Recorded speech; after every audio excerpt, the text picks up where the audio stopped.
So what happens when the umbilical cord comes out first instead of the head?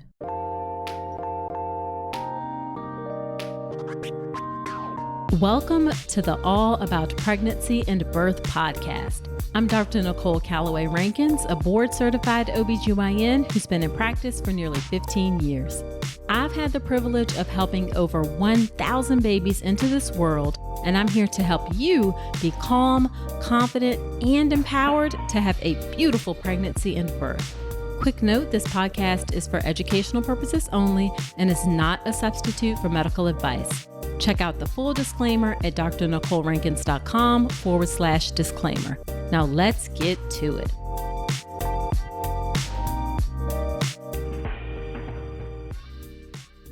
Hello there. Welcome to this short episode of the podcast. Whether you are a new listener or a returning listener, I'm so glad you're spending some of your time with me today. So in today's short episode of the podcast, I am doing a little story time, a day in the life of an OBGYN. That's me. And I'm going to share a story about umbilical cord prolapse. So here's what happened. I was walking down the hall, headed to a patient's room, and I heard at the front in the nursing station somebody say, "Call Dr. Rankins now." So I run down the hall. They tell me to run into a specific room. And when I walk into the room, I see a 7 to 8 inch loop of umbilical cord hanging out of the patient's vagina. Now, this is called an umbilical cord prolapse, and it is a true obstetric emergency. So what can happen in an umbilical cord prolapse is that the cord comes down and it can get squeezed and it can pretty quickly cut off blood supply to the baby. The umbilical cord is what connects the baby to the placenta and the mom to get all the nutrients and the oxygen and all of those things. And with that prolapse, it's at a high risk of being squeezed, getting cut off, the blood supply gets cut off, the oxygen gets cut off. It can cause a lot of damage and in extreme cases, death of a baby. Now, there are a couple of risk factors for umbilical cord prolapse. One is breech presentation, particularly footling breech presentation. Footling breech presentation is when the feet are coming first through the vagina instead of the head. So when the feet are coming first, there's a lot of space around it for the cord to kind of drop through. Whereas if the head is there, or even if a butt is there, they kind of act like a plug and the cord can't come around that. But when the feet are there in a breech presentation, a footling breech, it does increase the possibility for an umbilical cord prolapse. The other thing that can increase the chances of an umbilical cord prolapse is polyhydramnios, which is extra amniotic fluid. And that can increase the chances because with that extra fluid, the baby has a lot of opportunity to move around. So as long as that fluid is there, the baby can flip, move in different positions. That cord can sneak down in front of the head and increase the chances of umbilical cord prolapse. Now, those two things are not necessarily in our control. There is another one that is in our control that increases the chances of umbilical cord prolapse, and that is artificially breaking someone's water when the baby's head isn't well applied to the cervix. So we don't want to break someone's water unless the head is nice and firmly snug on that cervix. And when we do break the water, then there's not a chance of the cord sneaking down in front of the head. Now, in this particular instance, she really had none of those risk factors.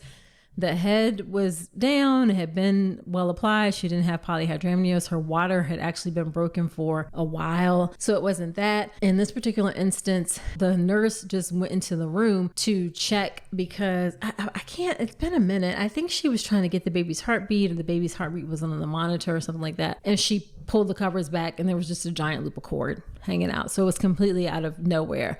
So even though there are some risk factors, there are occasions when it just sort of happens out of nowhere. I've seen it one other time where someone literally walked into the hospital with the loop of cord hanging out between their legs.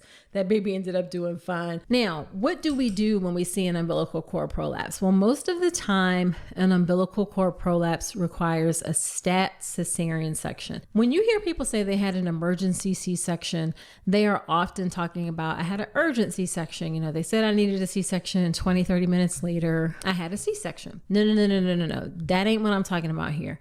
That's not really a true emergency C-section. A true emergency C-section is what happens in an umbilical cord prolapse. You will immediately see multiple people come into the room.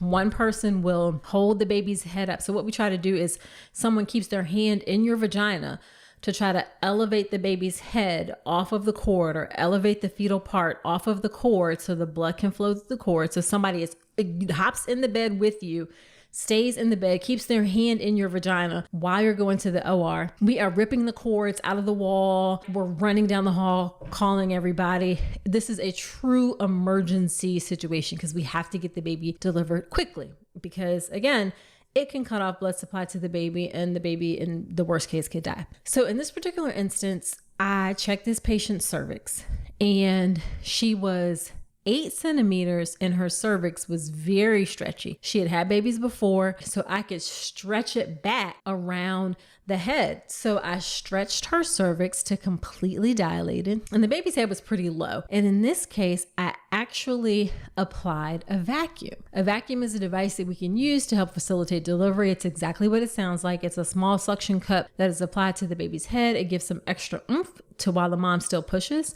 And then I asked that mama to push with everything she had, and she did. And 3 pulls of the vacuum, out came a very vigorous, screaming baby boy. Now, people ask me after this happened, like, what led me to do a vacuum instead of running back for a cesarean section? Well, in this particular case, like I said, she'd had babies before. She was completely dilated, and I'm doing the thought process in my head of, okay, we get back to the OR, we have to get prepared for a C-section. She would have had to go to sleep because she didn't have an epidural.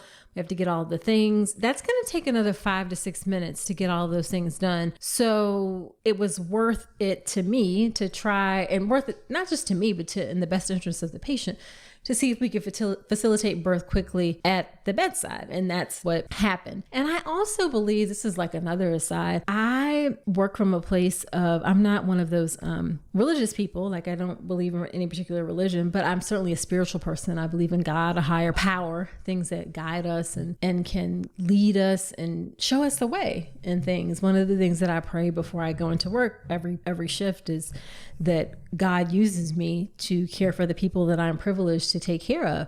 And so I believe that those things, those guidance, that voice to do things in a specific way comes from a higher power. So that is my story about umbilical cord prolapse. Now, before we wrap up, quick reminder, if you haven't already heard, my birth plan class is now free. It is a lovely recording that you can watch whenever you want to.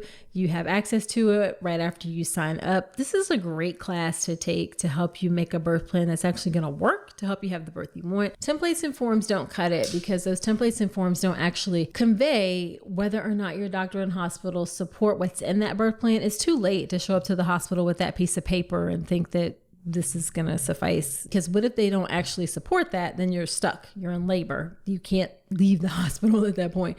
So really, making a birth plan should be about having that discussion ahead of time so that you know well in advance, and you can talk about it under calm circumstances and make changes to your approach to birth if need be, based on how those discussions happen during the prenatal period. And that's what I teach you in the class, how to have those discussions during the prenatal period. So check out the birth plan class. It's drnicolerankins.com/birth plan. You will not regret it. Okay, so there you have it. Do me a favor, share this podcast with a friend. Sharing is caring. Also subscribe to the podcast wherever you're listening to me right now. I'd love to hear what you think about the show. If you like it, then please leave me a 5-star review on Apple Podcast, or shoot me a DM on Instagram at Dr. Nicole Rankins and let me know what you think there. So that's it for this short episode. Do come on back next week, and remember that you deserve a beautiful pregnancy and birth.